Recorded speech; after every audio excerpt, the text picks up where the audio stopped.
ICL ಕಡೆಯಿಂದ ನಾವು ಈ ತಿಂಗಳು ಜನವರಿ 20 ಅಥವಾ 21ಕ್ಕೆ ನಿಮ್ಮ ಒಂದು ಗ್ರಾಮಕ್ಕೆ ಕಳಿಸ್ತೀವಿ. ನಮಸ್ತೆ ರೈತ ಬಾಂಧವರೇ, ನಾನು ಈ ದಿನ ನಿಮಗೆ ಒಂದು ಮಣ್ಣು ಪರೀಕ್ಷೆನ ಮಾಡಿಸ್ಬೇಕು ಅಂದ್ರೆ ರೈತರು ಮಣ್ಣು ಮಾದರಿಯನ್ನು ಯಾವ ರೀತಿ ತೆಗಿಬೇಕು ಅನ್ನೋದ್ರ ಬಗ್ಗೆ ಒಂದು ಮಾಹಿತಿಯನ್ನು ಕೊಡ್ತೀನಿ. ಯಾಕೆಂದ್ರೆ ಇತ್ತೀಚಿನ ದಿನಗಳಲ್ಲಿ ನಾವು ಯಾವುದೇ ಒಂದು ಕೃಷಿ ಮಾಡಬೇಕಾದ್ರೆ ಒಂದು ಪೋಷಕಾಂಶಗಳನ್ನ ನ್ಯೂಟ್ರಿಯೆಂಟ್ಸ್ನ ಕೊಡಬೇಕಾದ್ರೆ ಒಂದು ಮಣ್ಣು ಪರೀಕ್ಷೆಯ ಆಧಾರದ ಮೇಲೆ ಕೊಡುವುದು ಬಹಳ ಮುಖ್ಯ.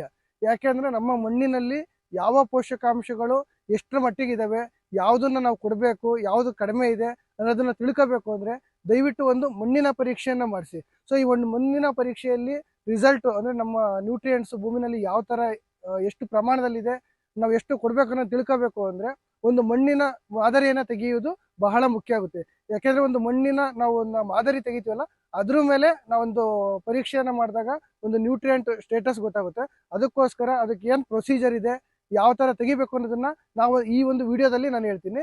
ಸೊ ಈ ಒಂದು ವಿಡಿಯೋಕ್ಕಿಂತ ಮುಂಚೆ ನಮ್ಮ ICL ಕಂಪನಿಯಲ್ಲಿ ಒಂದು ಪುಣೆನಲ್ಲಿ ಸುಮಾರು ಅತ್ಯಾಧುನಿಕ ಒಂದು ತಂತ್ರಜ್ಞಾನವುಳ್ಳ ಒಂದು ಮೆಷಿನರೀಸ್ ಅಂದ್ರೆ ಇನ್ಸ್ಟ್ರೂಮೆಂಟ್ಸ್ ಅನ್ನ ತರಿಸಿ ನಾವೊಂದು ಲ್ಯಾಬ್ ಅನ್ನ ಸೆಟಪ್ ಮಾಡಿದೀವಿ, IC ಲೀಫ್ ಲ್ಯಾಬ್ ಅಂತ. ಅದರಲ್ಲಿ ನಾವು ಮಣ್ಣು ಪರೀಕ್ಷೆಯನ್ನ ಮಾಡ್ತೀವಿ. ಅದು ಯಾವ ರೀತಿ ರಿಪೋರ್ಟ್ ಬರುತ್ತೆ ಅನ್ನೋದನ್ನ ನಾವು ತೋರಿಸ್ತೀವಿ. ಸೊ ಇದೊಂದು ಅಕ್ಯುರೇಟ್ ರಿಸಲ್ಟ್, ಸುಮಾರು 99% ಅಷ್ಟು ಒಂದು ರಿಸಲ್ಟ್ ಅಕ್ಯುರೇಟ್ ಇರುತ್ತೆ. ಸೊ ಇದರಲ್ಲಿ ನೀವು ಒಂದು ಮಣ್ಣಿನ ಪರೀಕ್ಷೆನ ಮಾಡಿಸ್ಬೋದು. ಒಂದು ಮಣ್ಣಿನ ಮಾದರಿಯನ್ನು ಯಾವ ತರ ತೆಗಿಬೇಕು ಅನ್ನೋದನ್ನ ನಾನು ಹೇಳ್ತೀನಿ. ಸೊ ಈ ಒಂದು ನಾವು ಯಾವುದೇ ಒಂದು ಇದಾಗಿರ್ಬೋದು, ಫಸ್ಟ್ ಗೊಬ್ಬರ ಕೊಟ್ಟಿರಬಾರ್ದು ಭೂಮಿಗೆ ಯಾವುದೇ ಕಾರಣಕ್ಕೂ. ಸೊ ಅದನ್ನ ನಾವು ನೆಲ ಡ್ರೈ ಇದ್ದಂತ ಸಮಯದಲ್ಲೇ ತೆಗಿಬೇಕು, ಯಾವುದೇ ಇದಾಗಿರ್ಲಿ. ಸಪೋಸ್ ಈಗ ನಾವು ಒಂದು 3 ತಿಂಗಳು 4 ತಿಂಗಳು ಬೆಳೆ ಆಗಿದ್ರೆ ಆ ಬೆಳೆ ಎಲ್ಲ ಕಟಾವಾಗಿ ನಾವು ಉಳುಮೆ ಮಾಡಿಸಿ ರೋಟ್ ಹೊಡಿಸಿದಾಗ ಮಣ್ಣಿನ ಪರೀಕ್ಷೆ ತೆಗೆದು ಇನ್ನು ಕೆಲವು ಬೆಳೆಗಳನ್ನ ತಂತೀವಿ, ಅಡಿಕೆ ಆಗಿರ್ಬೋದು, ಕಾಫಿ ಆಗಿರ್ಬೋದು, ತೆಂಗಾಗಿರ್ಬೋದು, ಇವು ವರ್ಷ ಪೂರ್ತಿ ಇರ್ತವೆ. ಇಲ್ಲಿ ನಾವು ಮಣ್ಣಿನ ಮಾದರಿಯನ್ನು ಯಾವ ರೀತಿ ತೆಗಿಬೇಕು, ಯಾಕಂದ್ರೆ ಬೇರೆ ಬೆಳೆಗಳಾದ್ರೆ ಅಲ್ಲಿ ನಾವು ಬೆಳೆಗಳಿರಲ್ಲ, ತಕ್ಕೋಬಹುದು ನೆಕ್ಸ್ಟ್ ಯಾವ್ದನ್ನ ಬೆಳೆ ಪ್ಲಾನ್ ಮಾಡ್ಬಿಟ್ಟು. ಸೊ ಈ ಒಂದು ಬಹುವಾರ್ಷಿಕ ಬೆಳೆಗಳಲ್ಲಿ ಮಣ್ಣನ್ನ ಯಾವ ರೀತಿ ತೆಗಿಬೇಕು ಅನ್ನೋದನ್ನ ಹೇಳ್ತೀನಿ. ಸಪೋಸ್ ಈಗ ಯಾವುದೇ ಅನ್ಕೊಳ್ಳಿ, ಇವು ತೆಂಗಿನ ಗಿಡ ಅಂದ್ಕೊಳ್ಳಿ ಅಥವಾ ಕಾಫಿ ಗಿಡ ಅಂದ್ಕೊಳ್ಳಿ. ಸೊ ನಾವೇನಂದ್ರೆ ಗಿಡದ ಬುಡದಲ್ಲಿ ಯಾವುದೇ ಕಾರಣಕ್ಕೂ ತೆಗಿಬಾರ್ದು ಮಣ್ಣನ್ನ. ಯಾಕೆಂದ್ರೆ ಅಲ್ಲಿ ಗೊಬ್ಬರಗಳನ್ನ ಕೊಟ್ಟಿರ್ತೀವಿ, ಇದು ಕೊಟ್ಟಿರ್ತೀವಿ. ಸುಮಾರು ಈಗ ಇದು 4 ಗಿಡ ಇದಾವೆ ಅಂದ್ಕೊಳ್ಳಿ, 1 2 3 4. ಸೊ ಈ 4 ಗಿಡದ ಮಧ್ಯದಲ್ಲಿ ಆದ್ರೆ ಗಿಡದ ಬುಡದಲ್ಲಿ ಸುತ್ತಲೇ ಯಾವಾಗಲೂ ತೆಗಿಬಾರ್ದು. ಈ ಒಂದು 4 ಗಿಡ ಬರೋಂತ ಒಂದು ಮಧ್ಯ ಜಾಗದಲ್ಲಿ ನಾವು ಮಣ್ಣು ಒಂದು ಸ್ಥಳನ ಆಯ್ಕೆ ಮಾಡ್ಕೋಬೇಕು. ಇದು ಏನು ಅಂದ್ರೆ ಯಾವುದೇ ತರಹ ಬದ ಇರಬಾರ್ದು, ಮತ್ತೆ ದೊಡ್ಡ ದೊಡ್ಡ ಮರಗಳು ಇದಿರಬಾರ್ದು. ಸೊ ಆ ಒಂದು ಪ್ಲೇಸ್ ಅನ್ನ ಆಯ್ಕೆ ಮಾಡ್ಕೊಂಡು ನಾವು ಅಲ್ಲಿರೋ ಅಂತದನ್ನ ಎಲ್ಲ, ಯಾಕೆಂದ್ರೆ ಅಲ್ಲಿ ಸೆರಗು ಅವು ಇವು ಬಿದ್ದಿರುತ್ತೆ, ಎಲ್ಲನ ತರಗು ಬಿದ್ದಿರುತ್ತೆ, ಕಡ್ಡಿ ಕಸ ಬಿದ್ದಿರುತ್ತೆ, ಅದನ್ನೆಲ್ಲ ರಿಮೂವ್ ಮಾಡ್ಬೇಕು. ಈಗ ಏನೇ ಒಂದು ಕಡ್ಡಿ ಕಸ ತರಗು ಅಂತದಿದೆ ಅದನ್ನ ನಾವು ಫಸ್ಟ್ ತೆಗಿಬೇಕು. ಸ್ವಲ್ಪ ಎಲ್ಲ ಕಡ್ಡಿ ಕಸ ಅಂತದನ್ನೆಲ್ಲ ತೆಗೀರಿ. ಈಗ 4 ಗಿಡಗಳ ಮಧ್ಯೆ ನಾವು ತಗೊಂತ ಇದೀವಿ. ಸೊ ಇಲ್ಲಿ ಈಗ ನಾವು ಏನ್ ಮಾಡ್ಬೇಕು ಅಂದ್ರೆ ಮೇಲ್ಗಡೆ ಲೇಯರ್ನ, ಯಾಕೆಂದ್ರೆ ಅಲ್ಲಿ ಆರ್ಗ್ಯಾನಿಕ್ ಮ್ಯಾಟರ್ ಜಾಸ್ತಿ ಇರುತ್ತೆ, ಆ ಮೇಲ್ಗಡೆ ಲೇಯರ್ನ ಎಲ್ಲಾನ ಕ್ಲೀನ್ ಮಾಡ್ಕೋಬೇಕು. ಎಲ್ಲ ಕಡ್ಡಿ ಕಸ ಎಲ್ಲ ತೆಗೆದ್ಬಿಟ್ಟು ಆತರ ಕ್ಲೀನ್ ಮಾಡ್ಕೊಂಡು ಒಂದು 2 ಇಂಚಷ್ಟು ಮಣ್ಣನ್ನ ತೆಗಿರಿ. ನಾವು ಬೆಳೆಗಳ ಆಧಾರದ ಮೇಲೆ ಒಂದು ಅರ್ಧ ಅಡಿಯಿಂದ 3/4 ಅಡಿವರೆಗೂ ನಾವು ವಿ ಶೇಪ್ ಅಲ್ಲಿ ಗುಂಡಿ ತೆಗಿಬೇಕು. ಈಗ ವಿ ಶೇಪ್ ಅಲ್ಲಿ ಈ ಕಡೆ ಸ್ವಲ್ಪ ಹಿಂಗೆ ಬರಬೇಕು, ಮುಂದೆ ವಿ ಶೇಪ್ ಅಲ್ಲಿ ಆ ಕಡೆ ಈ ಕಡೆ ತೆಗೀರಿ. ಈಗ ಈ ಕಡೆ ಇದೆಲ್ಲ ಸ್ಕ್ರೇಪ್ ಮಾಡ್ಕೊಡ್ರಿ, ಈ ಕಡೆದು ಮಣ್ಣನ್ನ ಎಳ್ಕೊಡ್ರಿ ಸ್ವಲ್ಪ ಲೈಟ್ ಆಗಿ.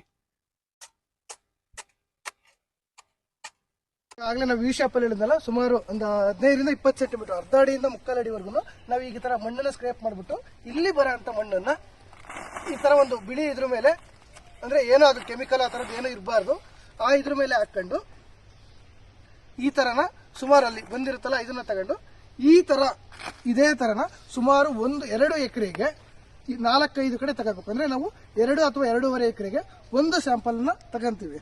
ಸೊ ಈ ತರನ ನಾವು 4-5 ಜಿಗ್ಜಾಗ್ ಪೊಸಿಷನ್, ಈಗ ಇಲ್ಲಿ ತಗೊಂಡ್ವಿ, ಮತ್ತೆ ಅಲ್ಲಿ, ಮತ್ತೆ ಆ ಕಡೆ, ಮತ್ತೆ ಈ ಕಡೆ. ಸೊ ಈ ತರ ಒಂದು 4-5 ಜಾಗದಲ್ಲಿ ತಗೊಂಡು ಒಂದು ಅರ್ಧ ಕೆಜಿಯಿಂದ 3/4 ಕೆಜಿ ಮಣ್ಣು ಬರುವಷ್ಟು ನಾವು ಅದನ್ನ ಈ ತರ ಒಂದು ಇದ್ರ ಮೇಲೆ ಕಲೆಕ್ಟ್ ಮಾಡ್ಕೋಬೇಕು. ಅದನ್ನ ಚೆನ್ನಾಗಿ ಮಿಕ್ಸ್ ಮಾಡ್ಬೇಕು. ಈ ತರ ಎಲ್ಲ ಮಿಕ್ಸ್ ಮಾಡ್ಬಿಟ್ಟು ಅದ್ರಲ್ಲಿ ಇರೋಂಥ ಕಡ್ಡಿ ಕಸನೆಲ್ಲನ ತೆಗೆದ್ಬಿಟ್ಟು ನಾವು ಸೊ ಅದನ್ನ ಈ ತರ ಒಂದು ರೌಂಡ್ ಇದರಲ್ಲಿ ರೌಂಡ್ ಶೇಪ್ ಅಲ್ಲಿ ಮಾಡ್ಕೊಂಡು ಇದನ್ನ ಪ್ಲಸ್ ಆಕಾರದಲ್ಲಿ ಮಾಡ್ಕೋಬೇಕು. ನಾವು ಈ ತರ ಹಿಂಗೆ ಪ್ಲಸ್ ಆಕಾರದಲ್ಲಿ ಮಾಡ್ಕೊಂಡು ನಾವೇನ್ ಮಾಡ್ಬೇಕು, ಆಪೋಸಿಟ್ ಡೈರೆಕ್ಷನ್ ಮಣ್ಣನ್ನ ತೆಗೆದಾಕ್ಬೇಕು. ಅಂದ್ರೆ ಇದು ಸ್ಯಾಂಪಲ್ ಅಲ್ಲ, ಇದನ್ನ ನಾವು ತೆಗೆದ್ಬಿಟ್ಟು ಆ ಕಡೆ ಈ ಕಡೆ ಇದನ್ನು ಪ್ಲಸ್ ಆಕಾರದಲ್ಲಿ. ಸೊ ಇದನ್ನ ಮತ್ತೆ ಏನ್ ಮಾಡ್ಬೇಕು, ಮಿಕ್ಸ್ ಮಾಡ್ಬೇಕು ಚೆನ್ನಾಗಿ. ಸೊ ಚೆನ್ನಾಗಿ ಮಿಕ್ಸ್ ಮಾಡ್ಬಿಟ್ಟು ಮತ್ತೆ ಏನಾದ್ರು ಕಡ್ಡಿ ಕಸ ತರದಿದ್ರೆ ಎಲ್ಲ ತೆಗೆದು ಬಿಸಾಕ್ಬಿಟ್ಟು ಮತ್ತೆ ಇದನ್ನ ಈ ತರ ರೌಂಡ್ ಮಾಡ್ಕೊಂಡು ಮತ್ತೆ ಇದನ್ನ ಪ್ಲಸ್ ಆಕಾರ ಮಾಡ್ಬಿಟ್ಟು, ಆಗ್ಲೇ ನಾನು ಈ ಕಡೆ ತೆಗೆದಿದ್ದೆ, ಈಗ ಅದ್ರ ಆಪೋಸಿಟ್ ಡೈರೆಕ್ಷನ್ ಅಲ್ಲಿ ಮಣ್ಣನ್ನ ತೆಗೆದಾಕ್ಬೇಕು. ಇದನ್ನ ತೆಗೆದಾಕ್ಬಿಟ್ಟು ಏನ್ ಮಾಡಬೇಕು, ಈ ತರನೇ ನಾವು ರಿಪೀಟ್ ಮಾಡ್ತಾ ಇರಬೇಕು. ರಿಪೀಟ್ ಮಾಡಿ ನಮಗೆ ಫೈನಲ್ ಆಗಿ 1/4 kg ಅಷ್ಟು ಅಂದ್ರೆ 200 ರಿಂದ 250 ಗ್ರಾಮ್ ಮಣ್ಣು ಬರೋವರೆಗೂ ಮಿಕ್ಸ್ ಮಾಡ್ಕೊಂಡು ಅದೇ ತರ ನಾವು ಇದು ಮಾಡಬೇಕು.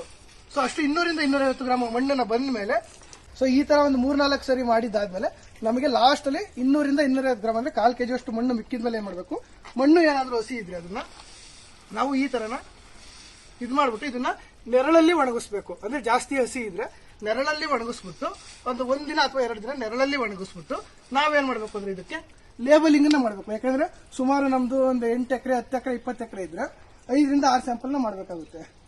ಅಥವಾ ಸುಮಾರು ಇನ್ನ ಬೇರೆ ಬೇರೆ ಹೆಸರುಗಳನ್ನ ಕೊಟ್ಟಿರ್ತೀವಿ, ಅಡಿಕೆ ತೋಟ ಅಥವಾ ತೆಂಗಿನ ತೋಟದಲ್ಲಿ ಇರೋಂಥದ್ದು ಈ ತರ ಹೆಸರು ಕೊಟ್ಟಿರ್ತೀವಿ. ಸೊ ಅದಕ್ಕೆ ನಾವೇನ್ ಮಾಡಬೇಕು, ನಿಮ್ಮ ಹೆಸರು, ಮೊಬೈಲ್ ನಂಬರು, ಯಾವ ಊರು, ಯಾವ ಬೆಳೆ ಇದೆ, ಮತ್ತೆ ಸರ್ವೆ ನಂಬರು, ಮತ್ತೆ ಅದು ಬ್ಲಾಕ್ ನಂಬರ್, ಸ್ಯಾಂಪಲ್ ನಂಬರು ಅಥವಾ ಇಷ್ಟು ಒಂದು ಮಾಹಿತಿಯನ್ನ ಇದನ್ನ ನಾವು ಲೇಬಲ್ ಮಾಡಿ ಇಟ್ಬಿಟ್ಟು ಇದನ್ನ ಪ್ಯಾಕ್ ಮಾಡಿಬಿಟ್ಟು ನಮ್ಮ ಕಂಪನಿ ಸಿಬ್ಬಂದಿ ICL ಕಡೆಯಿಂದ ನಾವು ಈ ತಿಂಗಳು ಜನವರಿ 20 ಅಥವಾ 21ಕ್ಕೆ ನಿಮ್ಮ ಒಂದು ಗ್ರಾಮಕ್ಕೆ ಕಳಿಸ್ತೀವಿ. ಸೊ ಈ ಒಂದು ಕಾರ್ಯಕ್ರಮಕ್ಕೆ ನಮಗೆ ಡಾಕ್ಟರ್ ಕೃಷಿಕ ಚಂದನ್ ಅವರು ಒಂದು ಇದನ್ನ ಮಾಡ್ತಾ ಇದ್ದಾರೆ. ಸೊ ಅವರು ಸಹ ಸಹಾಯ ಮಾಡ್ತಾ ಇದ್ದಾರೆ. ನೀವು ಅವ್ರನ್ನಾದ್ರೂ ಕಾಂಟ್ಯಾಕ್ಟ್ ಮಾಡಬಹುದು. ಮತ್ತೆ ಗಗನ್ ಅಡ್ವೊಕೇಟ್ ಇದ್ದಾರೆ, ಅವ್ರನ್ನು ಸಹ ನೀವು ಕಾಂಟ್ಯಾಕ್ಟ್ ಮಾಡಬಹುದು. ಮತ್ತೆ ನಮ್ಮ ICL ಕಂಪನಿ ಸಿಬ್ಬಂದಿ ಪ್ರತೀಕ್ ಇದ್ದಾರೆ, ಅವ್ರ ಎಲ್ಲಾ ಒಂದು ನಂಬರ್ ಅನ್ನ ನಾವು ಮೆನ್ಷನ್ ಮಾಡಿರ್ತೀವಿ.